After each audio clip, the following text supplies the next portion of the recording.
The man who lives an authentic life, which would be in Eastern mysticism known as the dharmic life, and the man who's inauthentic, and that's the karmic life. So when we look around the world, we see these two kinds of people.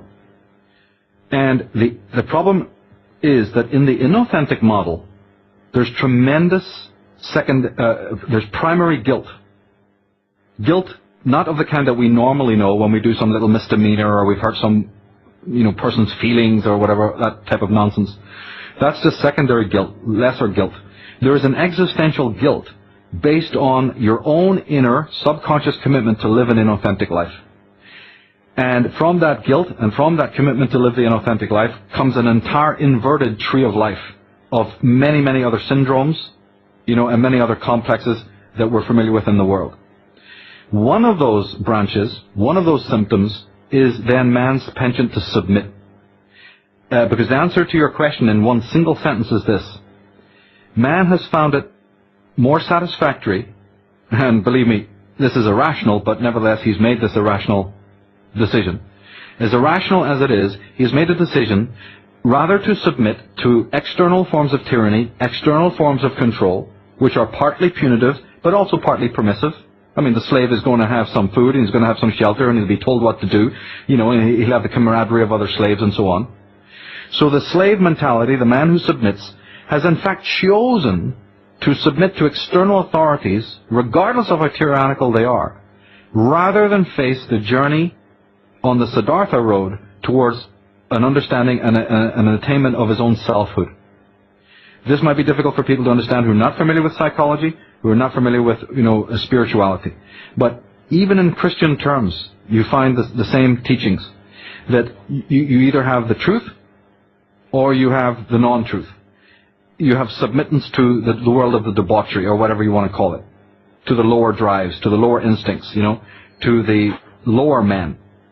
So this is the nub of it. And I've done, interviews, and we've talked about this in the DVDs, and we very much talk about it in the Architects of Control series, that here is a man who is committed within his subconscious to not live an authentic life. Then he wants to cluster with others who've made the similar decision. And that's what we have in societies, is an inauthentic, collective. But it's based out of people who would rather submit to the external tyrannies of Big Daddy, who would rather cling to the handrails, who would rather lean on one another, than face the anxiety that arises when you have to go on the inner journey of truth, when you have to discover what you're really here for on this planet, and who you are yourself. Alan Watt, the great, Zen commentator, always said that there's a taboo against knowing who you are. Jung commented on it. Freud commented on it. Nietzsche commented on it. Schopenhauer, Kierkegaard, they all mentioned this falling away from actual selfhood. We know what makes us the same as everybody else. All the institutions want to drum it into us, what makes us uniform and the same. We're very rarely taught, except by true teachers, what it is that makes us unique. Because the system isn't interested in really what makes us unique, except in a sort of a topical way, in order to keep the slave busy. But when it comes to real psychological and spiritual sovereignty, they're not interested. And that is the reason why we do not have political sovereignty. That is why it's eroded. That's why we don't have social sovereignty. That is why that is being eroded. It's because man does not have, nor does he even want, for the most part, psychological, moral, intellectual sovereignty. So the Ayn Rands are unread. The Alan Wattses are unread. They're forgotten. The psychologists are forgotten, except when it's the most topical spinner rack rubbish in order just to keep a sort of spring cleaning on your normal inauthentic existence. Because remember, dust gathers and everything, rust will accumulate. So even in the best of lives, you're going to feel a little anxiety, a little frustration, a little, hang-ups with your boyfriend, girlfriend. All the roles need maintenance. The roles need jump starts. So we have just enough psychology, just enough New Age gimmickry, just enough incense-waving towel-head shaman from the East, snake charming BS, just enough of that fake shamanistic nonsense, not the real thing at all, to spray paint, to refresh, to upgrade the inauthentic life. So the study of the inauthentic life is the study of and the opposite man, the man who's authentic, is what we refer to as the outsider. He is trying to handle, the journey within. He is cutting through the briars and the bushes. He is traveling the road less traveled. He is inner-directed. He's not waiting for the world to turn him on and give meaning to his life, because he realizes that he has to give meaning to the life. He is the one who realizes that it's not experiences that have to be constantly fresh and new, but the mind of the experiencer that must be always refreshed and anew. But the rest of the mankind does not want that. They're dead. They're morally dead, or they're spiritually dead, saying, world, turn me on. Give me more stimuli. Give me more things. Give me more stuff. And so what we have now in the modern world is an infantile level of development, spiritually and mentally, in which we just sit there hoping that the world is going to turn us on. And you know something? Big Brother is exactly what Big Brother wants to hear. Because those are the manufacturers of the lie. Those are the manufacturers of all the things that the narcissistic personality type demands. I've often said in my work that the ego is the ghost that rose out of the grave of the self. And so only a return to selfhood is going to deal with the narcissistic self, is going to, balance the ego drives. You see, you can't troubleshoot it in an external way, sort of, with a hammer and tongs. It's only when you, like Buckminster Fuller said, replace that system.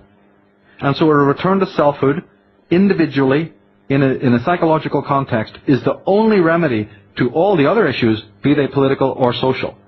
I understand what those problems are, I study them myself, and I also know what their remedy is.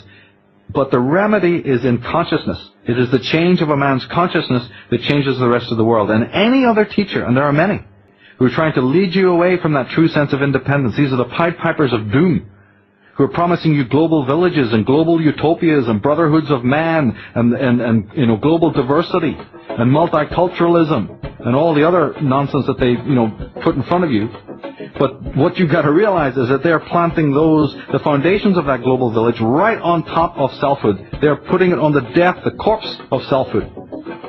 And so these people are Pied Pipers of doom. But the man who's already abnegated his selfhood, who's already in absence of being, isn't he going to follow those people? Isn't he going to listen to the flute? And like the rats and the children who followed the Pied Piper, isn't he going to get in line as soon as he hears those clarion calls, which is exactly what you see in the world today? Because the greatest threat in our world is the selfless human being. The man who has no sense of who he is. He's absolutely, everything about him is conditioned by the world. He's just a role player.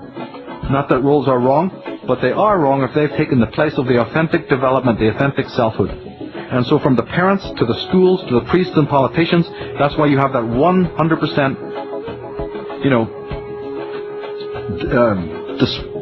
the despise of selfhood and the crushing and the suppression of all forms of independence wherever you get it. That's why you have a media that sells you these kinds of models and sells you this pornographic nonsense and puts in front of you these theories that, are about you losing your selfhood, immersing yourself in something that's, again, uniform in order to belong, in order to have approval. And of course, since in life, the way it works, you don't get the approval, so then we have now what? A neurotic individual. An individual who doesn't know whether he's coming or going.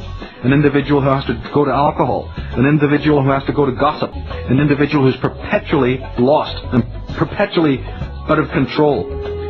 Or super involved in the lives of other people. Or smother mothers. You see? Or people who have to be constantly voyeuristic or constantly working all the time, which is a problem that you have in America, of the culture of just work. So that you're avoiding the voice within. You're avoiding coming to who you really are. You're losing yourself in the role. Or people who've given themselves over to some God in the sky concept, which is what we know as religion. I'm not good enough, I'm a sinner, I'm too little, let me give myself to the guru. Let me give myself to, this projected higher man. There's a million and one ways in which man is escaping from his authentic existence. And until there's a radical change in that field, you see, we cannot hope to see change in other areas. All you will see is more decoration and more upgrading of the room of the inauthentic life, period. Michael, that was absolutely marvelous, and that was exactly the sort of material I was hoping to get when I invited you onto the C-Realm podcast in the first place.